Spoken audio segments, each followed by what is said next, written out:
নবী বলতেছেন তিনটি এমন দোয়া আছে, এই তিনটি দোয়া কবুল হওয়ার ব্যাপারে কোনো সন্দেহ নাই। এই দোয়া করার সাথে সাথে আল্লাহ রাব্বুল আলামিন ওই দোয়াগুলিকে কবুল করে নেন।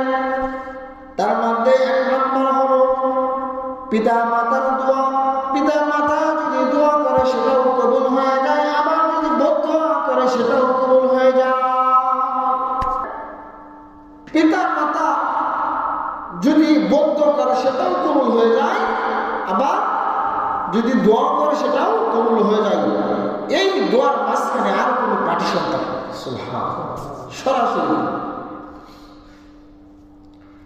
2 নম্বর হলো মুসাফিরের দোয়া। 3 নম্বর হলো মজলুমের দোয়া, যে ব্যক্তি অত্যাচারিত হয়েছে, যার উপরে জুলুম করা হয়েছে, ওই মজলুম ব্যক্তি যদি আল্লাহ রাব্বুল আলামিনের কাছে অসহায়ের মতো যদি দোয়া করে, এই দোয়া কবুল হয়ে যায়। এই জন্য কাউকে জুলুম করা যাবে না। মজলুমের বদদোয়া কখনো কি যায় না, বিতা যায়। রাসূল সাল্লাল্লাহু আলাইহি ওয়াসাল্লাম অন্য এক হাদিসের মধ্যে বলেন, 3 ব্যক্তি জাহান্নামে যাবে।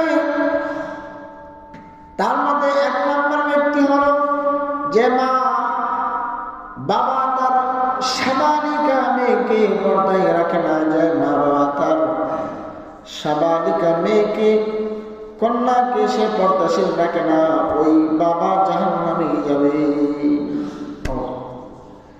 নবীজি বলতেছেন 3 ব্যক্তি জান্নাতে যাবে না।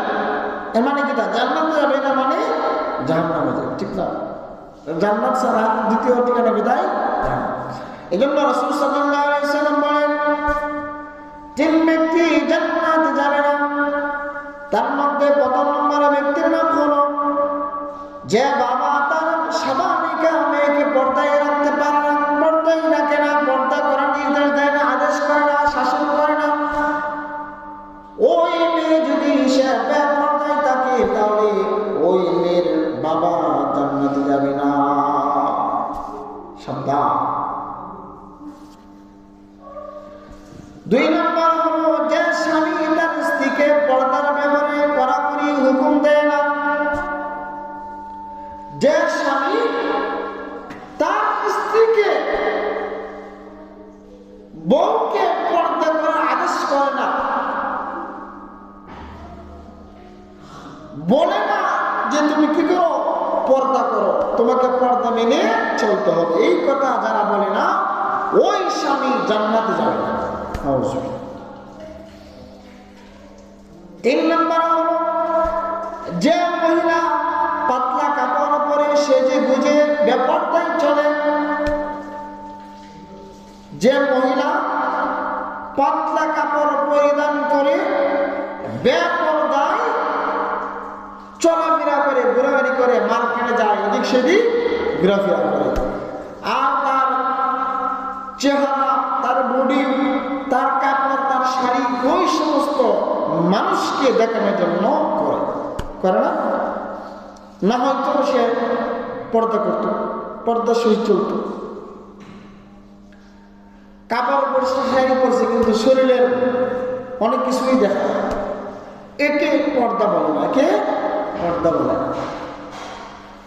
এমন ভাবে পর্দা করতে হবে যে তার শরীরের গঠন কেমন, তার শরীরের কি অবস্থা, চিকন না মোটা না কেমন, এটা যাতে না বুঝে, সেজন্য এমন ভাবে পর্দা করতে হবে যাতে কোনো পুরুষ তার দিকে তাকাইলে বুঝতে না পারে। এখন তো সে সুন্দর না কালো সেটাও রাস্তায় প্রকাশ করে দেয়।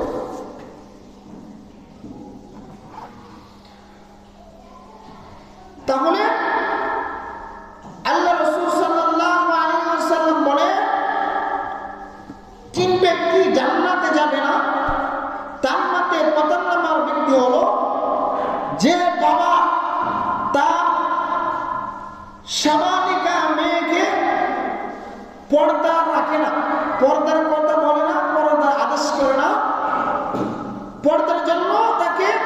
হুকুম করে না, ওই বাবা জান্নাত যাবে না, জাহান্নামে যাবে। 2 নাম্বার হলো যে স্বামী তার স্ত্রীকে পর্দা রাখার আদেশ দেয় না, ওই স্বামী জান্নাত যাবে না। 3 নাম্বার হলো যে মহিলা পাতলা কাপড় পরিধান করে সে সেজে গুজে বেপরদায় চলাফেরা করে, তাহলে ওই 3 শ্রেণীর মানুষ জান্নাতে যাবে না। রাসূল সাল্লাল্লাহু আলাইহি ওয়াসাল্লাম অন্য হাদিসের মধ্যে বলেন 3 প্রকার লোকের জন্য আল্লাহ রাব্বুল আলামিন জান্নাত হারাম করেছেন। 1 নাম্বার হলো যে মদ পান করে, যে মদ পান করে। 2 নাম্বার হলো পিতা মাতার নাফরমান বান্দা, পিতা মাতার নাফরমান সন্তান। 3 নাম্বার হলো দায়ুস, যে